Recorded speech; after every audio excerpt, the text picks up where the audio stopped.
Hey, if you watched the last video, I appreciate it. I know it was way too long, but I couldn't find a way of doing it shorter than that. It's one of the reasons it took so long to come out, is I was trying to cut it down as much as I could, but I figure it's got some good information if that's what you're interested in, and if not, well, you don't have to watch it. I wouldn't blame you for that.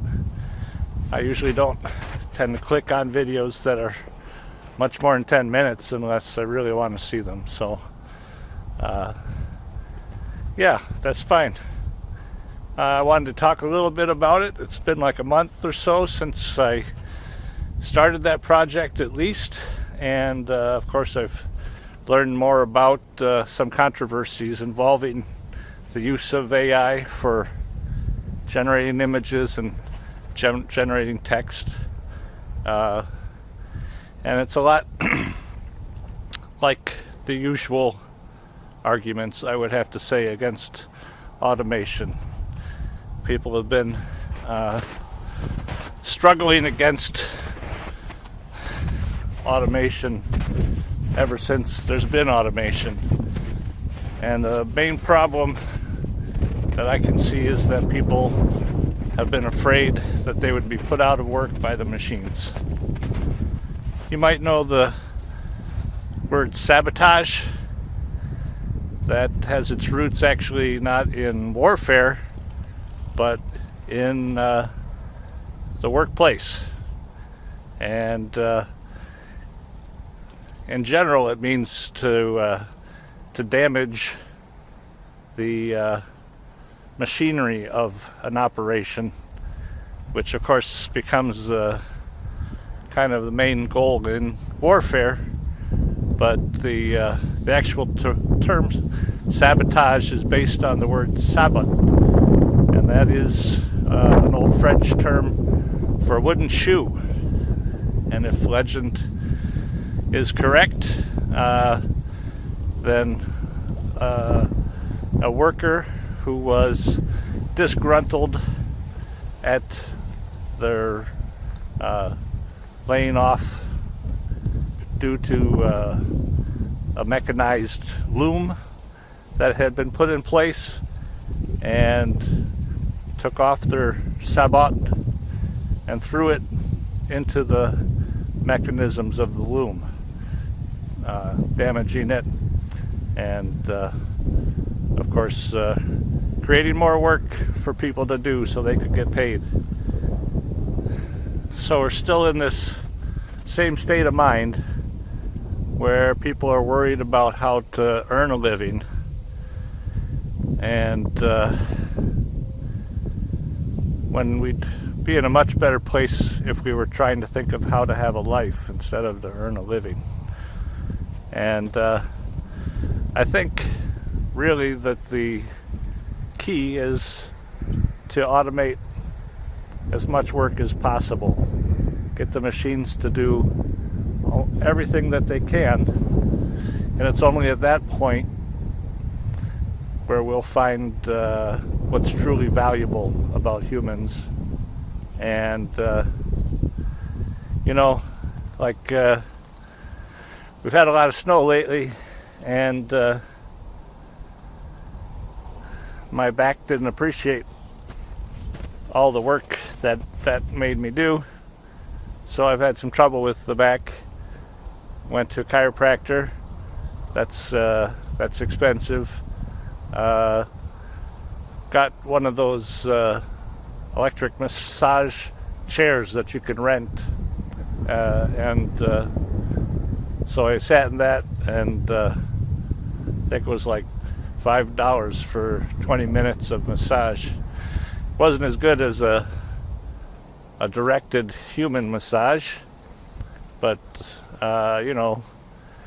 humans can make up to something like $100 an hour doing massage therapy, and that seems more in the ballpark for what people ought to be making. What I'm trying to say is that at the point where all the repetitive work has been taken over by machines, that's when we're going to truly find what humans are good at, and we'll have to value what they can do. So potentially you'd only need to work about an hour a day, or maybe just spend all one day working, and that'll be your earn you your living for the week, or maybe even more. I don't know exactly how things will all fall into place, but I see that as the future. So, you know, companies have tried to reduce their costs. That's always been their goal. And they went from moving their factories out of the United States to countries where they could pay people less, to finding that a machine can be cheaper than even somebody who is working for less. And as that technology improves, the machines will do more and more. There's actually, I think it's estimated that like 75-80% of current known positions that people would work at are capable of being replaced by machines, probably in the relatively near future, 20 years or less. So while that sounds frightening, I feel actually more hopeful about it. Of course, you know, I'm an old guy and I'm looking at my retirement, and I want to do something worthwhile with my time once I'm retired. But that's what I wanted to do 50 years ago, 40 years ago. I wanted to do what I wanted to do with my time. Anyway, again, so this whole thing about artificial intelligence replacing everybody, there won't be any work for artists anymore. I don't believe that's true, and I just think that it's opening up new tools for artists to use. And from what I've seen so far, that's pretty fantastic.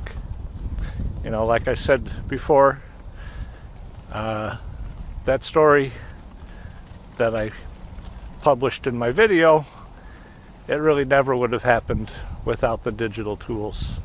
So it's gone from being something that wasn't going to happen to something that happened on what I feel is a very high level of quality, and I'm still really pleased with it.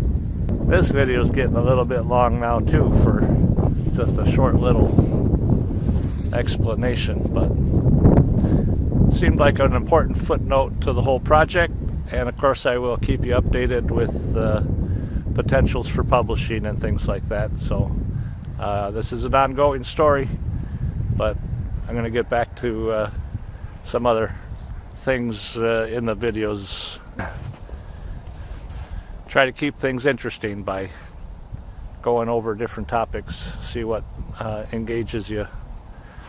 And you know, this is a time of year where there's not as much to do, but maybe more time to sit and think. So leave me a comment about what you're thinking about, and maybe I can make a video on it and we can talk about it together that way. Anyway, thanks for stopping by. As always, I'll have some good information and a good piece of entertainment for you to look at. Till next time.